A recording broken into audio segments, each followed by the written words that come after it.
미국장 이야기로 넘어가 보도록 할게요. 말씀드렸듯이 사상 최고치입니다. 다우존스도 오늘 0.2% 올랐고요. S&P 500은 0.3, 나스닥 지수는 0.03% 상승했습니다. 상승폭이 크지는 않아요. 워낙에 지금 사상 최고치 행진이기 때문에 이 정도여도 괜찮죠. 그죠? 그래서 오늘 시장 변화는 크지는 않았는데 그래도 이슈들은 꽤 있었습니다. 그래서 오늘 이슈들을 좀 점검을 해보도록 할게요. 오늘 시장에서 그래도 중요한 경제 지표 중 하나, 이번 주에 어찌 보면 가장 중요한 지표 중에 하나가 될 수도 있을 것 같은데 5월 소매 판매 지표가 나왔습니다. 예상보다 부진했어요. 전월 대비해서 0.1% 증가에 그쳤거든요. 근데 이게 전월에는 마이너스였으니까 전월보다는 괜찮다라고 할 수도 있겠지만 전월이 워낙에 안 좋았으니까 어떻게 보면 이번 달에는 조금 더 상승폭이 컸어야 될 수도 있어요. 그죠? 그럼에도 0.1% 증가에 그쳤고 월가 예상 0.3을 밑돌았습니다. 자, 이 부분에 대해서 이제 저희들이 이 월가의 해석들을 좀 봐야 될 것 같은데요. 먼저 옥스포드 이코노믹스의 마이클 피어스 이코노미스트는 이제 소비자들의 실질 소득 증가세가 확실히 둔화되고 있다. 인플레이션 영향이 꽤 클 것 같아요. 그러면서 금리도 계속해서 오르고 있고 저축한 게 많이 소진이 됐잖아요. 그러다 보니까 신용카드 이용이 늘고 있고 그러다 보니까 신용카드를 많이 이용하고 또 약간 제때 제대로 못 갚고 이러면 신용도가 또 한계가 오잖아요. 신용도에. 그래서 신용이 약간 제한되는 소비자들이 또 늘면서 다 한도까지 다 긁었을 수도 있고 그러면서 이제 소비 지출 둔화가 좀 나오는 것 같다라고 이야기를 하고 있습니다. 도이치뱅크의 매튜 루제티 이코노미스트는 역시 소비는 확실히 이제 둔화되고 있다라고 이야기를 합니다.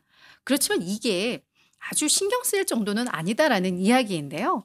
그러니까 걱정스럽지는 않다라는 건데 이유는 뭐냐면 이 정도는 경제가 그냥 정상적인 속도로 돌아가고 있다. 지금 이 금리 상황을 고려했을 때로 봐야지 이걸로 인해서 우리가 한참 우려했던 스태그플레이션, 경기 침체 이 정도는 아니다라고 이야기를 하고 있습니다. 그리고 실제로 이게 예상보다 좀 둔화됐던 이유를 보면 휘발유 가격이 많이 빠졌잖아요. 그러면서 주유소 쪽에 판매가 좀 많이 감소된 게 영향을 미쳤던 것으로 보입니다. 그러니까 어찌 보면 물가가 완화되는 데 따른 소비 축소 이렇게 본다면은 이게 경제 침체 이렇게 해석할 수준은 아닌 거죠. 그런 면에 있어서 오늘 이 지표 자체는 다들 했지만 걱정스러운 수준은 아니었다. 그렇기 때문에 지수도 선방한 게 아닌가라는 해석이 듭니다. 근데 우리 소매 판매 걱정하지 마요라고 했는데 이게 다 좋은 걸로만 해석을 하는 것 같습니다. 국채 수익률은 좀 떨어졌어요. 소매 판매 지표가 일단 좀 부진하게 나왔고 그러니까 어찌 보면 연준이 금리 인하를 조금 더 할 수 있는 그런 길이 열린 거 아니야? 라는 기대감. 여기에 또 20년물 국채 입찰이 있었는데 이것도 괜찮았어요. 그래서 그 입찰 수익률이 전달에 했던 수익률보다 또 많이 떨어졌거든요. 그래서 요런 것들이 국제 수익률에 영향을 미치면서 오늘 좀 하락을 했고 이런 부분도 시장에서는 좀 긍정적으로 해석을 했다라고 보시면 될 것 같습니다. 이번 주에는 연준 인사들의 발언이 줄줄이 예정되어 있다라고 말씀을 드렸잖아요. 오늘은 수잔 콜린스 우리 보스턴 연은 총재가 발언을 했습니다. 최근 한두 달 인플레 많이 완화됐잖아요. 우리 약간 좀 흥분했잖아요.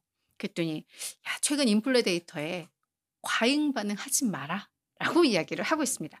이분은 연준 인사 중에서 중도 인사로 꼽혀요. 근데 이 중도에서도 매에 가까운 중도가 있고 약간 비둘기에 가까운 중도가 있는데 수잔 콜린스는 이 비둘기에 가까운 중도 인사입니다. 그럼에도 이런 말을 했어요. 그러니까 지금은 연준 인사들이 매파인지 비둘기파인지 상관없이 한 목소리를 내는 거 저희 어제도 이야기했지만 확실히 그런 분위기가 또 읽혀집니다. 이분은 정확히 뭐라고 이야기했냐면 그래 최근 인플레 데이터 매우 고무적이었다. 인플레이션이 많이 완화됐다. 하지만 목표치 2%를 향해서 가고 있다라는 확실하다라는 그 확신을 얻기에는 아직도 확인할 게 좀 있다라고 하면서 지금 요 정도의 데이터로 우리가 통화 정책의 변화를 주기에는 충분하지 않다. 그래서 과잉 반응할 수준은 아니다라고 이야기를 하고 있고 우리가 연초에 1, 2, 3월 물가 지표가 좀 높게 나왔었잖아요. 그거에 대해서도 우리가 막 과잉 반응하지 않았던 것처럼 최근 한두 달 인플레이션 완화된 요 데이터에도 똑같이 좀 차분하게 대응하자. "앞으로 더 많은 데이터 확인이 필요하다."라는 멘트를 한 겁니다. 그래서 그냥 연준 인사들의 발언은 최근 시장에 미치는 영향은 오히려 그래서 제한적이게 됐다. 그냥 교과서적인 이야기들만 하고 있으니까요. 그래서 요렇게 저희가 그냥 알고 넘어가면 좋을 것 같습니다. 최근에 우리 월가에서는 네, S&P 500 목표치, 전망치 상향 조정하느라고 바쁩니다. 당초 전망을 잘못한 거죠. 그러니까 이제 시장은 계속 올라가니까 훨씬 그보다 밑에 있던 사람들이 '야, 이 수준이면 지수가 갑자기 막 꺾여서 조정을 받을 것 같지 않다.'라고 판단들을 하는 것 같아요. 최근 들어서 이제 많이 높이는데 우리가 어제도 에버코어 ISI가 이제 6천 까지도 이야기를 했었고 골드만삭스는 5,600 이야기를 했고 CT도 역시 5,100에서 5,600으로 높였습니다. 높이면서 뭐라고 했냐면 M7 기업들을 중심으로 해서 "실적이 너무 좋다." 그 중심에는 AI 모멘텀이 있죠. 그래서 앞으로 이들 기업의 실적 성장세가 지속되면서 우리 S&P 500 지수를 계속 이끌어 갈 것 같다. 그래서 우리는 목표치 올린다라고 이야기를 했고요. 또 하나 큰 이슈. 네, 역시 엔비디아입니다. 아까 우리 쭈쭈베이비 님도 들어가셨다고 했고 저희 PD 님도 한 몇 달 전에 엔비디아 들어갔다가 팔았죠? 또 들어갔어? 언제? 며칠 전 그러면 판 가격보다 높게 들어갔어요? 낮게 들어갔어요? 높게 들어갔죠. 그거 봐. 샀다 팔았다 하면 이렇게 됩니다. 네, 엔비디아가 세계 시가총액 1위 기업에 등극을 했습니다. 와, 대단합니다. 그죠? 지금 종가 기준으로 아마 시가총액이 3조 3,400억 달러가 된 것 같아요.